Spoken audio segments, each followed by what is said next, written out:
Hienosti. Hienosti Rovaniemellä.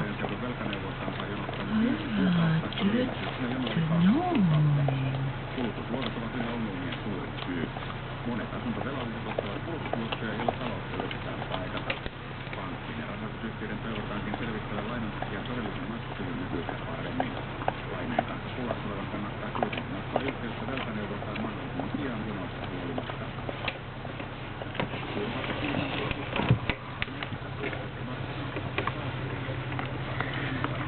Nyt varmaan tää luu, mitä se on hoivannut koko aika, joutaa jo pois.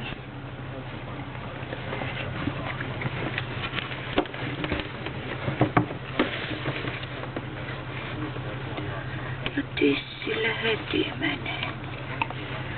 Hienosti, Nella. Hyvä tyttö. Ai. Vuotaako se?